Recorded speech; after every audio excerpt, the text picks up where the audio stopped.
1-800-449-8255. It's the Clark the Shark Show Express, because the golden EIB sharkerphone is down. It's broken.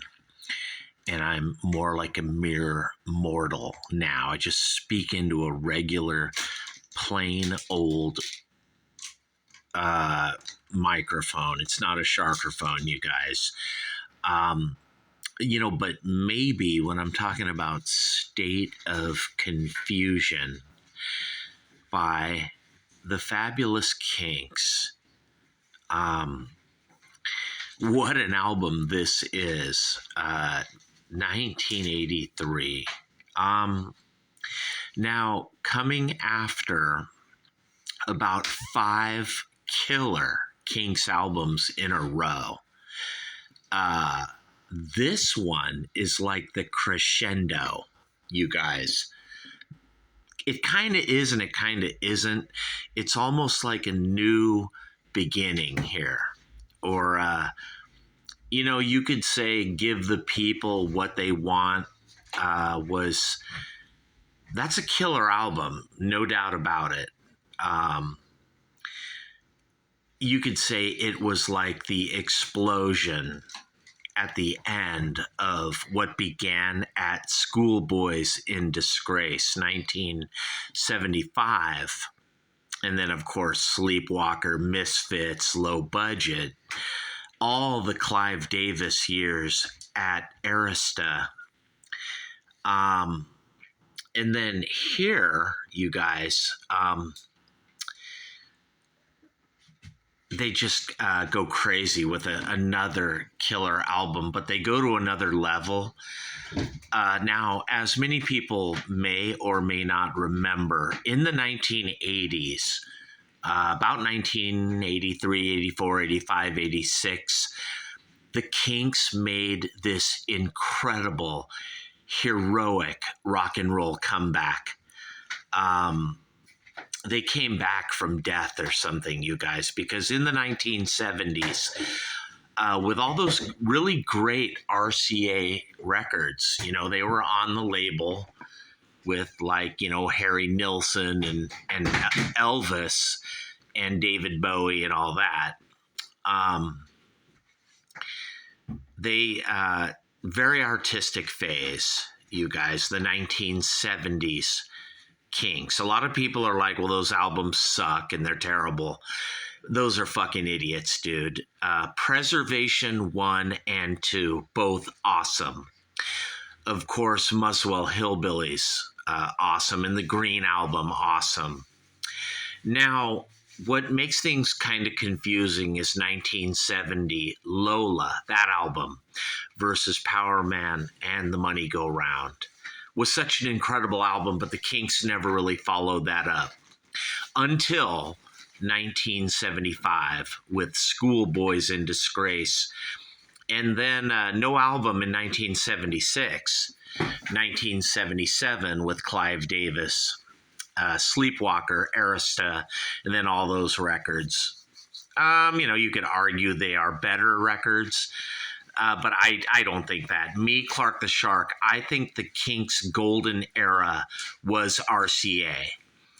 I have my own personal opinion and beliefs, and also facts where if you really listen to those albums, I can back it up and you will agree. If you really listen to the Purple album, Preservation Act 2, you will realize not only is that one of the greatest KINKS albums they ever recorded, but it's one of the greatest rock and roll albums of all time, right there with like the White Album by You Know Who, The Ruddles, and Quadrophenia by The Who, Exile on Main Street by Mick and the Blunders. That album's incredible, you guys. The KINKS Purple album, Preservation Act 2, awesome. It's a concept album right there with anything, by Frank Zappa or The Who or Bowie or anything, you guys. It's awesome. But this album here, State of Confusion, 1983, this is another time, place, space for the Kinks, you guys. Now, they didn't know it yet, perhaps, but the Kinks were on the edge here of their demise, disappearing. A lot of it may have to do with Dave and Ray, their relationship disintegrating. Probably, or who knows, or maybe the hit songs stopped coming. I know that the final 3 Kinks albums are problematic. You know, they're not that good. They have moments, but they are not nearly as good as this one, State of Confusion, 1983.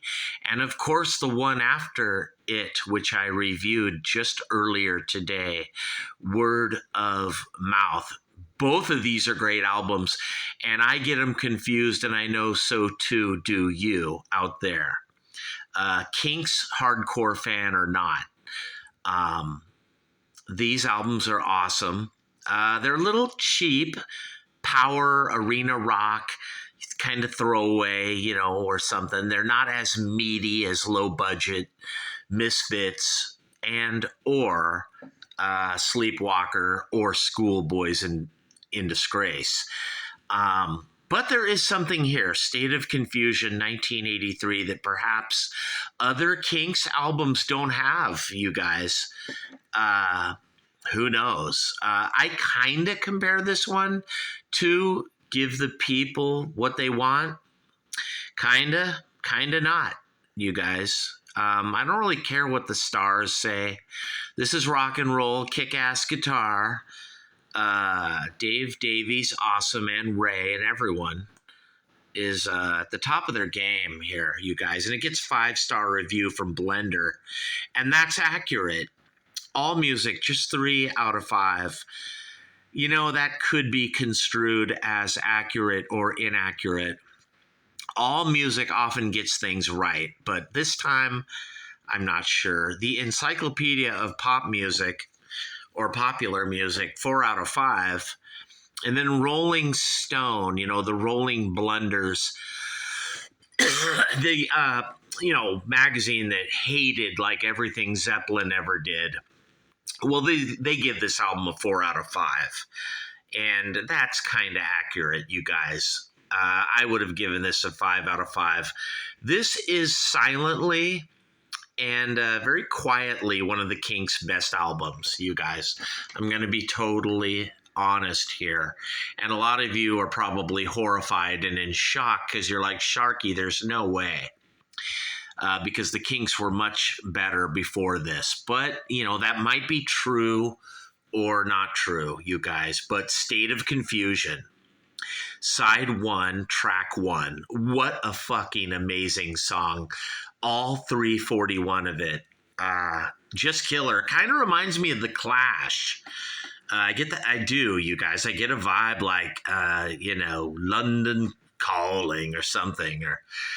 Or maybe like my song, Brandy, with the Greenhouse Effect. You know, I kind of ripped this off, State of Confusion, and just kind of moved some blocks around a la Dave Douche, the way he does it from the Douche Fighters. State of Confusion, awesome. Very kick-ass, melodic, powerful. This song kicks your ass. I mean, the lyrics might be a little over the top, but not really. I mean, and they are very stuck and rooted in the central 1980s, you guys. The video broke down. And if you remember the 80s, with VHS and VCRs, and you're going to love this fucking song, you guys. State of Confusion, an awesome anthem classic by the Kinks.